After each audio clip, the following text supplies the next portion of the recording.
समझता हूँ ये वजीफ़ा तमाम वज़ाइफ की असल है। अगर आप इसे रोज़ाना बाकायदगी से पढ़ते हैं तो आपको अपने मकासद और दिली हाजात के लिए कोई और वजीफ़ा करने की ज़रूरत नहीं रहेगी। ये वजीफ़ा आपका हर मकसद पूरा फरमा देगा, आपकी हर दिली तमन्ना को पूरा फरमा देगा। आप बीमारी से शिफा चाहते हैं, आप इम्तिहानात में कामयाबी चाहते हैं, आप की शादी में कोई रुकावट है, तालीम का मसला है, आपकी नौकरी का मसला है, कोई मुकद्दमे का मसला है, तो तमाम मकासद ये वजीफ़ा जो है वो पूरा फरमा देगा।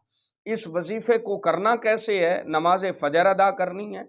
नमाज फ़जर बाद जमात पढ़ने के बाद 5 मरतबा दुरूद शरीफ पढ़े, उसके बाद 11 मरतबा अल्लाह तबारक व तआला जल्ल मजदूहू के नामों का विर्द करें, 11 मरतबा रब ताला के अस्माए गरामी पढ़ें, उसके बाद 5 मरतबा फिर दरूद शरीफ पढ़ें और उसके बाद सजदे में जाके दुआ मांगे कि या अल्लाह मेरा ये मकसद है, मेरी ये दिली तमन्ना है, या अल्लाह तू पूरी फरमा दे। तो अल्लाह तबारक व तआला अपने नामों की बरकत की वजह से आपके मकासद को, आपकी दिली हाजात को पूरा फरमा देगा। लेकिन एक बात याद रखें, अगर आप इस वजीफे को रोजाना का मामूल बना लेते हैं, आपकी दिली तमन्ना कोई नहीं, आपका मकसद कोई नहीं, लेकिन नमाज फजर आप जमात के साथ अदा करते हैं और उसके बाद इस वजीफे को बाकायदगी के साथ रोजाना पढ़ते रहते हैं, तो मेरा ये यकीन है कि आपके मकसद आपकी दुआओं से पहले हल होते चले जाएंगे।